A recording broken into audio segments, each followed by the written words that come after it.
पद के जो उम्मीदवार हैं यशवंत सिन्हा, वो देख लेते हैं, फिर आगे बढ़ते हैं। मैं बहुत दुखी हूँ कि विधायकों की बैठक में एक विधायक महोदय खड़े हुए और उन्होंने कहा कि उनको फोन आ रहे हैं, उनको मॉनेटरी ऑफर किया जा रहा है और कहा जा रहा है इतने पैसे ले लो और वोट हमारे कैंडिडेट के पक्ष में। हम जानते हैं कि भारतीय जनता पार्टी, आज की भारतीय जनता पार्टी, वह भारतीय जनता पार्टी नहीं, अटल बिहारी वाजपेयी वाली, जो एक वोट से लोकसभा में चुनाव हार गई थी, उस भारतीय जनता पार्टी जिसका मैं एक मेंबर था, उसकी बात मैं नहीं कर रहा हूं। मैं आज की भारतीय जनता पार्टी की बात कर रहा हूं कि जैसे वो एम्ब्लेम में खुले मुंह का छेद उन्होंने बनाया है, उसी तरह खुले मुंह से सरकार सबको चबा जाना चाहती है। सरकार हमसे क्यों कर रही? मैंने कभी कल्पना भी नहीं की थी इस बात की कि अगर मैं इस चुनाव में खड़ा हो जाऊंगा तो सरकार का हाल बेहाल हो जाएगा। लेकिन हो गया, आज सरकार डर गई,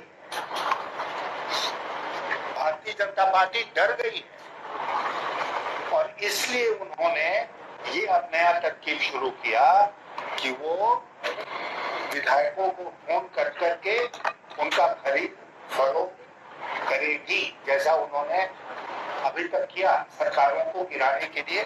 यहाँ किया, कर्नाटक में किया, महाराष्ट्र में अभी हमने देखा, गोवा में उनका जो उनकी चाल थी वो फेल हो गई। वहां पर सत्ता में होने के बावजूद वो कांग्रेस के विधायकों को तोड़ना चाहते थे। इस तोड़ फोड़ का क्या मतलब है? राष्ट्रपति चुनाव के ठीक पहले। नमस्कार, हमारे चैनल में आपका स्वागत है। मैं हूं रामचंद्र मौर्य।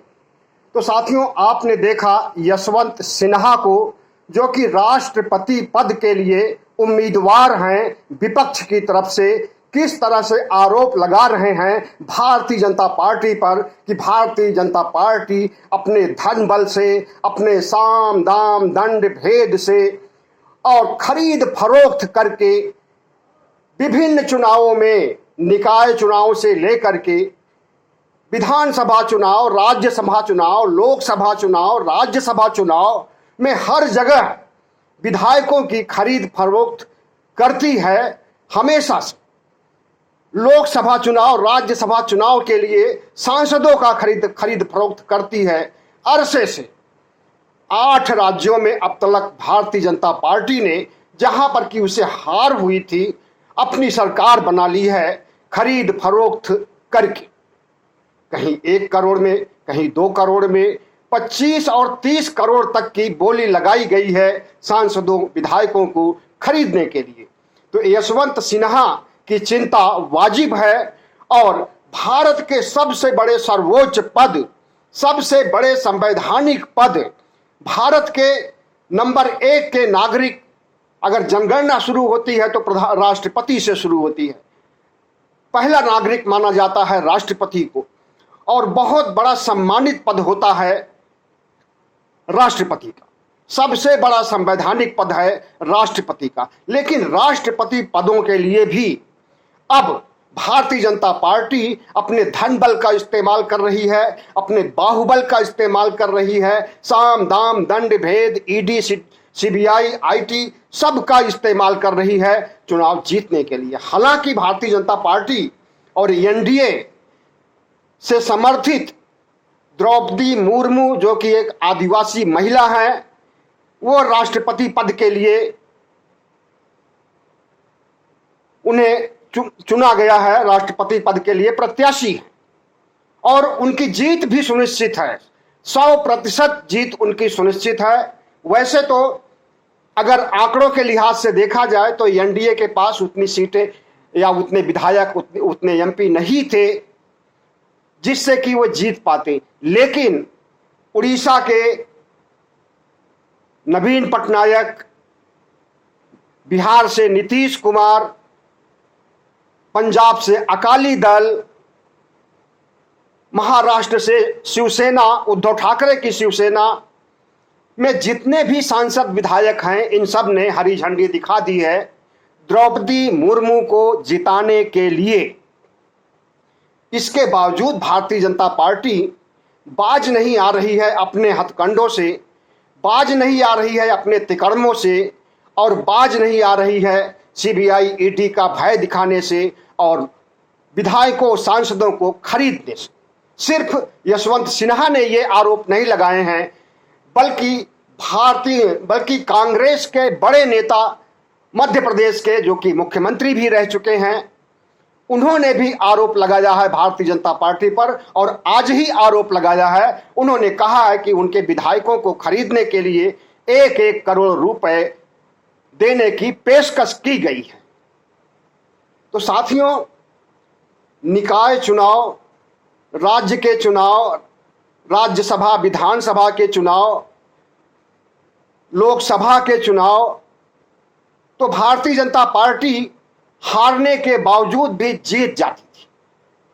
अगर भारतीय जनता पार्टी की हार हुई है और वो 2-4 सीटों से 10 सीटों से हार हुई है, तो जहां जहां पर ऐसी स्थिति आई है, भारतीय जनता पार्टी तोड़ मरोड़ करके, विधायकों को खरीद करके अपनी सरकार बना ली है। कई उदाहरण है इसके, आप अच्छी तरह से जानते होंगे। लेकिन अमित शाह की चाणक्य नीति राष्ट्रपति चुनाव तक पहुंच जाएगी, एक सबसे बड़े संवैधानिक पद पर बैठे व्यक्ति के लिए भी पहुंच जाएगी, ऐसी उम्मीद नहीं थी। जो कहावत कही है कि हद कर दी आपने, भारतीय जनता पार्टी ने, भारतीय जनता पार्टी के चाणक्य अमित शाह ने, भारतीय जनता पार्टी के विश्व प्रसिद्ध नेता नरेंद्र मोदी ने जिस तरह से लोकतंत्र को, संविधान को धत्ता बता करके राष्ट्रपति चुनाव को भी विवादों के घेरे में ला दिया है, ऐसे में एक बड़ा सवाल उठता है कि क्या भारतीय जनता पार्टी लोकतांत्रिक मूल्यों में, लोकतांत्रिक मर्यादाओं में विश्वास करती है या नहीं करती है। यशवंत सिन्हा, जो कि सोशल मीडिया पर और तमाम यूट्यूब चैनलों पर जा करके और तमाम सांसदों, विधायकों से मिल करके, डायरेक्ट मिल करके अपील कर रहे हैं जिताने के लिए, वहीं द्रौपदी मुर्मू भी कोशिश कर रही हैं। हालांकि द्रौपदी मुर्मू अगर कोशिश नहीं करेंगी तब भी उनकी जीत सुनिश्चित है। अगर जीत सुनिश्चित है तो भारतीय जनता पार्टी को यह सब कवायद करने की क्या जरूरत थी, और क्यों उन्होंने ऐसा किया, और क्यों वे आज बदनाम और कुख्यात हो रहे हैं राष्ट्रपति चुनाव के लिए भी। इसका सीधा सा उत्तर है कि भारतीय जनता पार्टी को डर है कि अगर एक वोट से भी भारतीय जनता पार्टी समर्थित द्रौपदी मुर्मू की हार हो जाती है तो ये एक बहुत बड़ा दुर्भाग्य का क्षण होगा भारतीय जनता पार्टी के लिए, भारतीय जनता पार्टी की साख के लिए और भारतीय जनता पार्टी की विचारधारा के लिए। क्योंकि लोकसभा चुनाव भी नजदीक हैं, 2 साल से कम ही रह गए हैं, और जिस तरह से उन्होंने आदिवासी समुदाय को खुश करने के लिए द्रौपदी मुर्मू को राष्ट्रपति बनाने की पेशकश की है, उसमें यही देखा जा सकता है कि आदिवासी वोटों को हासिल करके लोकसभा चुनाव जीतने की कवायद हो रही है। और इस तरह की कवायद पहले भी हुई है, कांग्रेस ने भी खूब की है, और कांग्रेस के समय में भी राष्ट्रपति चुनाव में विपक्ष का उम्मीदवार रहता था, लेकिन कभी कांग्रेस ने तोड़ फोड़ या खरीदारी करके, खरीद फरोख्त करके अपने राष्ट्रपति को जिताने के लिए ऐसी कोशिशें नहीं की जैसी कि भारतीय जनता पार्टी अब कर रही है। तो हमारा लोकतंत्र एक इतिहास बना रहा है। अब वो इतिहास सकारात्मक है या नकारात्मक है, इसे आप अच्छी तरह से समझ रहे हैं। और हमारा देश, हमारा राष्ट्र, हमारा लोकतंत्र किस दिशा में जा रहा है और लोकतंत्र को ले जाने वाले कौन लोग हैं, नकारात्मक दिशा में पतन की ओर ले जाने वाले कौन है, उन्हें भी आप अच्छी तरह से समझ रहे हैं। तो क्या द्रौपदी मुर्मू की जीत पर भरोसा नहीं था भारतीय जनता पार्टी को? क्या द्रौपदी मुर्मू हार जाती? अब ज्यादा दिन नहीं, आज 14 तारीख है, चौथे दिन 18 जुलाई को वोटिंग होगी, 21 तारीख को परिणाम घोषित किया जाएगा और 25 जुलाई को महामहिम राष्ट्रपति शपथ ग्रहण करेंगे। ऐसे में सवाल उठता है कि जब भारतीय जनता पार्टी को नीतीश से समर्थन मिल रहा है, अकाली दल से मिल रहा है, उड़ीसा के नवीन पटनायक से मिल रहा है, झारखंड मुक्ति मोर्चा जो कि विपक्ष में है, झारखंड मुक्ति मोर्चा का मिल रहा है समर्थन, हेमंत सोरेन आदिवासी हैं और उनकी आदिवासी सरकार है, आदिवासियों के वोट से जीतते हैं, उन्होंने घोषणा की है कि वे एक महिला आदिवासी को जिताने के लिए पूरी ताकत लगाएंगे।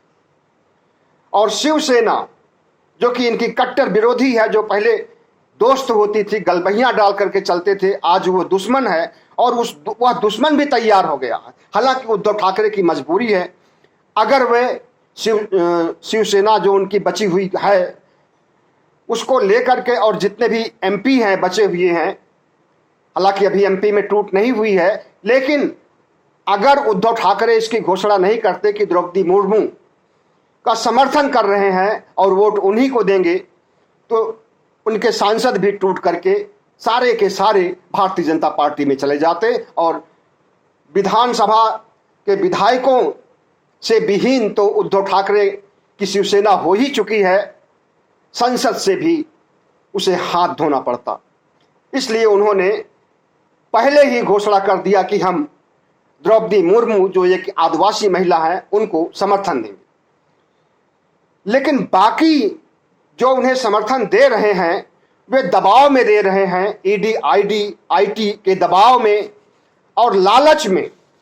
जब खरीदने की बात सार्वजनिक तौर पर हो रही है, शीर्ष नेता राष्ट्रपति पद के चुनाव के प्रत्याशी अगर इस बात को कह रहे हैं तो इस बात में कोई दम है। और वैसे भी यशवंत सिन्हा द्रौपदी मुर्मू से कई गुना आगे हैं, प्रशासन के मामले में, पढ़ाई लिखाई के मामले में, राजनीतिक अनुभव के मामले में, हर चीज में द्रौपदी मुर्मू से 20 ठहरेंगे, 19 नहीं। अटल बिहारी सरकार में वित्त मंत्री रहे हैं और विपक्ष की सरकार जब भी बनी है, चंद्रशेखर की सरकार में रहे हैं, वीपी सिंह की सरकार में रहे हैं। एक लंबा राजनीतिक अनुभव है और उसके पहले एक आईएएस अधिकारी के रूप में रहे हैं, फॉरेन मिनिस्टर के रूप में भी रहे हैं। इस तरह से यशवंत सिन्हा की उम्मीदवारी वाजिब है और द्रौपदी मुर्मू जो कि एक वोट बैंक को अपने पक्ष में करने के लिए प्रधानमंत्री नरेंद्र मोदी आदिवासियों का दिल जीतना चाहते हैं, इसके लिए उन्होंने जो रणनीति अपनाई है उसमें वो कामयाब होंगे, निश्चित रूप से कामयाब होंगे। लेकिन जब उन्हें कामयाबी और सफलता की पूरी उम्मीद है, पूरा विश्वास है, तो उन्हें खरीद फरोख्त करने की क्या जरूरत थी। और ऐसे समय में जब देश में तमाम तरह के संकट मौजूद हैं, खास करके आर्थिक स्थिति बदहाल है, आपको मालूम होना चाहिए कि आज भी डॉलर की कीमत बढ़ी है और रुपए की कीमत घटी है। अब 80 रुपए, 79 रुपए 90 पैसे, मतलब 90 रुपए 80 रुपए हो गए डॉलर की कीमत आज के दिन। अब देखना है कि यह संकट कितना बढ़ रहा है और कितना बढ़ेगा, आर्थिक संकट कितना बढ़ेगा। कहीं हम श्रीलंका की राह पर तो नहीं चले जाएंगे। लेकिन 14 जुलाई को जो राष्ट्रपति चुनाव होना है, क्या इसमें जरूरी था कि धर्म और जाति के और लिंग के आधार पर चुनाव लड़ा जाए, या धर्म जाति लिंग के आधार पर प्रत्याशी को उतारा जाए और धर्म जाति और लिंग के आधार पर वोट मांगा जाए? महामहिम का पद सबसे बड़ा होता है, ये सबको पता है। लेकिन जिस तरह से आदिवासियों का समर्थन हासिल करने के लिए आपको मालूम होना चाहिए कि जहां आदिवासी बहुल क्षेत्र है वहां पर नक्सलवादी आंदोलन बहुत पहले से चल रहा है और आदिवासी भारतीय जनता पार्टी को वोट नहीं देते हैं, वो चाहे छत्तीसगढ़ के हों, चाहे मध्य प्रदेश के हों, और वो चाहे झारखंड के हों, और चाहे उड़ीसा के हों, चाहे वो बंगाल के हों। लेकिन भारतीय जनता पार्टी के नेताओं ने, खास करके प्रधानमंत्री नरेंद्र मोदी और अमित शाह ने जो गुगली फेंकी है राष्ट्रपति बनाने के लिए, उसमें वे निश्चित रूप से कारगर साबित होंगे और वाद आदिवासियों को लगेगा कि हाँ, हमारे समाज की एक महिला राष्ट्रपति बन रही है और प्रधानमंत्री ने बनाया है, तो निश्चित रूप से वे अपना योगदान देंगे और प्रधानमंत्री नरेंद्र मोदी को फिर से जिताने की कोशिश करेंगे लोकसभा चुनाव में। तो राष्ट्रपति चुनाव के दूरगामी परिणामों को सोच करके प्रधानमंत्री नरेंद्र मोदी ने द्रौपदी मुर्मू का चुनाव किया है। साथियों, यशवंत सिन्हा ने बहुत भावुक अपील की है सांसदों से, विधायकों से, जो कि वोट देंगे, राष्ट्रपति पद का चुनाव में शामिल होंगे, अपना अमूल्य मत देकर के किसी एक को जिताएंगे, दो में से। उन्होंने कहा है कि राष्ट्र धर्म का पालन होना चाहिए और विधायकों को, सांसदों को, चाहे वह किसी भी पार्टी के हों, अपनी अंतरात्मा की आवाज के आधार पर वोटिंग करनी चाहिए। यह एक बहुत बड़ी बात है। अगर भारतीय जनता पार्टी के सांसदों, विधायकों में के आत्मा होगी, उनके दिल में आत्मा धड़कती होगी, उनका दिल धड़कता होगा, तो निश्चित रूप से यशवंत सिन्हा की यह अपील उनके दिल दिमाग में घर करेगी। और अगर वे ईमानदारी से काम करना चाहेंगे, ईमानदारी से किसी ईमानदार और योग्य व्यक्ति को राष्ट्रपति बनाना चाहेंगे, तो यशवंत सिन्हा को वोट देंगे। लेकिन ऐसा कतई नहीं होगा, क्योंकि भारतीय जनता पार्टी एक तानाशाही पार्टी है, हिटलरशाही पार्टी है। अगर वे ऐसा करते हैं तो उनकी खैर नहीं होगी। और विपक्षी दल के लोग अगर भारतीय जनता पार्टी के लालच से, प्रलोभन से, उनके ईडी, आईडी, आईटी तमाम एजेंसियों के डर से अगर वोट नहीं करेंगे, तो निश्चित रूप से राष्ट्रपति चुनाव के दूसरे दिन ही उनके पीछे ईडी, आईटी जितनी एजेंसियां हैं वे लग जाएंगी और वो गिरफ्तार कर लिए जाएंगे, जैसे कि तमाम लोग हो चुके हैं। भारतीय जनता पार्टी को लगता है कि अगर अंतरात्मा के आवाज पर हम 1% से द्रौपदी मुर्मू प्रत्याशी हमारी हार जाएंगी और यशवंत सिन्हा चुनाव जीत जाएंगे, तो उनके लिए एक बहुत बड़ी मुसीबत खड़ी हो जाएगी। वो मुसीबत कैसी होगी? अभी तक जो राष्ट्रपति थे रामनाथ कोविंद दलित समाज से आते थे और दलित समाज के होने के बावजूद सर्वसम्मति भारतीय जनता पार्टी में उनके लिए थी और वो राष्ट्रपति पद पर 5 साल तक सफलतापूर्वक काम कर चुके हैं।